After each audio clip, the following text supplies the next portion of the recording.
Hello everyone. So the devs over at Awaken Realms are great at making video games, but they kind of suck at making videos. So they have sponsored a series of videos where I will be presenting for them some cool updates in a monthly development update series for their upcoming first-person dark fantasy RPG, Tainted Grail, The Fall of Avalon, which, might I add, is now in its home stretch of development.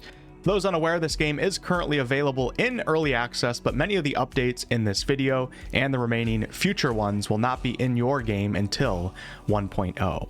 Now, I have been given great power by the devs as I have access to their gameplay testing arena, which will help me show off a few of these updates, but let's be real here, I've just been having way too much fun in here. So let's go ahead and start right off with the major update to the game's Prologue section, which also acts as the tutorial for the game. And this area has been entirely rebuilt, and that goes for both the jail and the weirdness section. In the jail, you'll quickly find plenty of new hallways, numerous new cells, some of which actually have new NPCs that are barely alive within that will speak with you. There's new rooms, more guards, new opponents such as this gigantic stone giant boss. And there's even some secret underground passages that will allow you to traverse the jail in a much less linear feeling fashion, which is much appreciated. The weirdness area is also much larger now, much more visually appealing, and much more interesting overall. As you progress, you'll be watching scenes from the past play out, giving you some insight into the story and the lore. I remember arriving on the shores of Avalon. It was the beginning of everything. But there were doubts and questions. What does it feel like to leave your homeland behind? And this is where you'll actually meet King Arthur himself, but more on that in a little bit. While on the topic of areas being rebuilt, let's go ahead and quickly teleport over to the Keep, which is the hub-like area for the Chapter 1 map, Horns of the South. The Keep is, of course, where you'll get the majority of your more major quests from very important NPCs. There's several vendors here. And as you can see, as I walk through the gates right now, we have a very different layout of the Keep. I would personally say a much better, more interesting, and more practical layout now. And you'll easily notice a ton of improvements and attention to detail with the trees, the vines, the lighting, etc. Walking up to Excalibur right now, this is a good time to bring up the major changes and updates to this game's main storyline. So right away in the prologue of the game, you'll now learn that King Arthur is your passenger.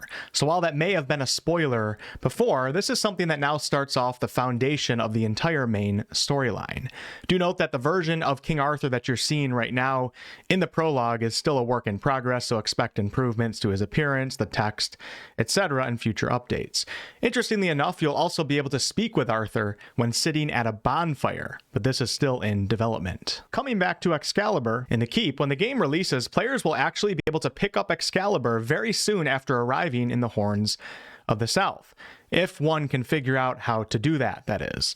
I'm not going to spoil that though. And also the captain's side quests at the Keep have all become optional. The general idea here with these major storyline changes is to make the main storyline less linear, giving you more freedom in how you approach and navigate it. On a similar subject, around 15 or so side quests in the Horns of the South have been rebuilt. Almost every quest has had at least some slight modifications. There's more quest lines that have been added to existing NPCs, and the devs have even added some fetch quests to the game. Some of you are probably saying, what the heck?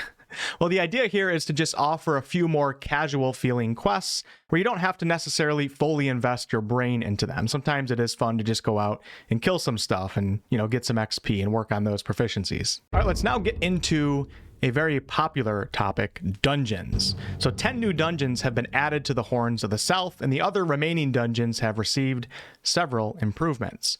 Showing off a few of the dungeons right now, I'm currently in the Crypt Tower dungeon.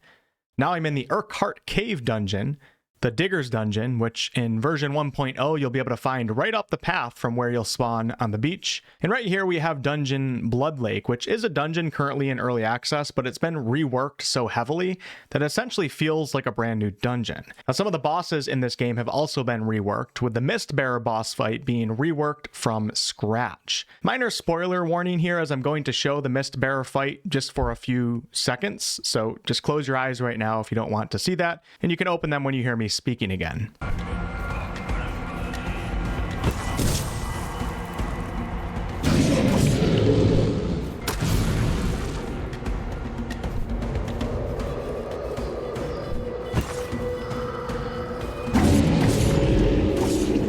into the gameplay testing arena, it's noteworthy to mention that the melee combat has been updated to work properly across all enemy tiers now. And weapons in general have received many balance changes in terms of their damage, stamina cost, etc. There are 10 new weapon models in the game and at least 10 variants of existing ones.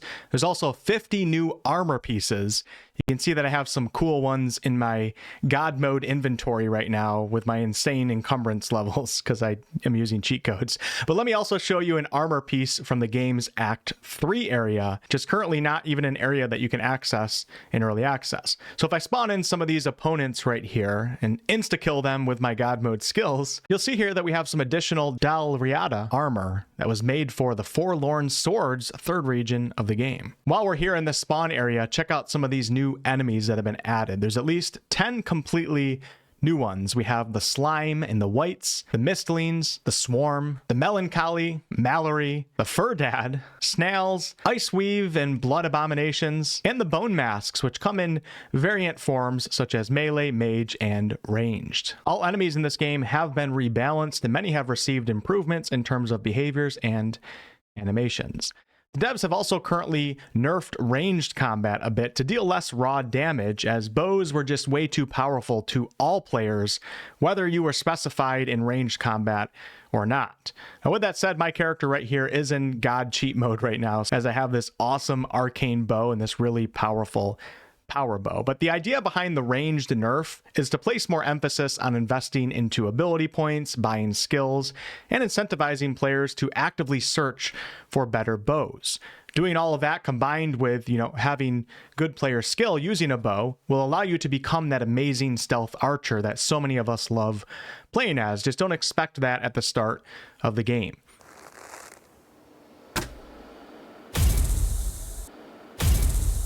Do note, though, that this is still something that is still very much in progress. Perhaps the biggest update, though, in terms of combat playstyle is to the magic system, which has been rebuilt from scratch to feel much more fluid and snappy now. The game now allows you to cast more spells on one mana bar, with casting speeds being increased. You can now use weaker magic much more often, similar to a martial weapon-focused character being able to do several quick light swings in a row with their swords or daggers. Many spells, in fact, now actually have two different options that you can utilize. For example, this Ember spell that I have right here, I can shoot off super quickly in a more rapid-like fire fashion. They feel almost like darts. Or I can charge up the spell, which takes more time, but in turn deals more fire damage. Also note, in terms of magic, the devs have currently scrapped summoning due to issues with the AI, but they may bring it back to the game in the future. They're not entirely sure yet. Other updates in terms of balance, attributes overall have been nerfed to make the game overall a bit more difficult. The devs do, however, understand that this is a controversial decision, so they will be taking in a lot of feedback from playtesters. Dozens of new skills have been added to choose from in the skill trees, specifically under the strength, dex, and endurance trees.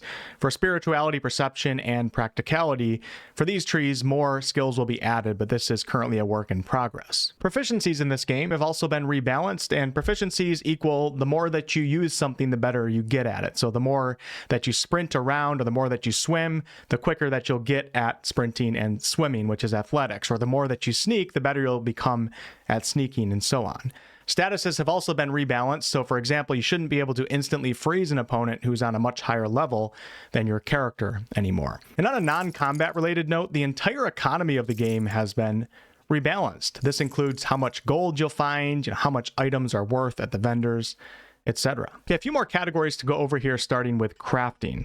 So the logic behind all of the crafting systems has been updated to make more sense now. For example, you'll no longer need to go to the blacksmith in order to handcraft things. It's now enough to just approach the grindstone yourself. The UI of the crafting system has also been rebuilt, and this includes gear upgrading and relics. And perhaps the coolest update to crafting is that some of the enemy-themed armors in this game have been added and can be crafted, but only after getting a quest line from the blacksmith in the Horns of the South. This is said to be a regular theme of the blacksmith in the game. There's also several really great additions to the game. I'm going to save farming and the housing system for the next update. That will certainly be exciting, so stay tuned. But other additions include the map now having a fog of war feature, so exploration is not spoiled for you. All of the houses in the Horns of the South now have interiors with NPCs operating on day and night cycles. Guilds are being introduced to the game, and the idea behind these guilds is that they'll offer more content and quests, which open up new game endings, give more insights into the game lore, and also grant some unique gear and abilities, and more. A feature called Duels has been introduced, which allows a player to get into combat with an NPC without triggering crimes and other consequences. There's even fight clubs incoming, but more on that in a future update. And slowly but surely, more and more accessibility features are being added, such as UI color changes to help those with color vision deficiency or blindness. And the last category for this November update is the Wyrdnight. I'm really working on my pronunciation of weirdness and Wyrdnight. It's like, it's not weird, but it's not word. It's in between both of them. But what happens during the night has been rebalanced, and there has been various improvements to related night systems. Ethereal cobwebs, which is an item that you currently use at bonfires, is slowly becoming more of an integral part of this game, and in time it will also be able to be used in crafting systems. There's also a taste of what the devs call the Weird Stalker that has been implemented, and basically you'll see someone stalking you in the night. In its current implementation, it's just mostly a jump scare, but in the full game, the Weird Stalker will be slowly walking towards you. Nighttime is still a work in progress overall though, so expect many improvements over time. And that will be it for this month's development update. We went over a lot today, but there's still a lot more to talk about. If you would like to support the game in its early access stages, it's currently available on the Steam and the GOG store. Just note that many of the updates in these update videos you won't see until version 1.0. I'll catch you all on the next one in December.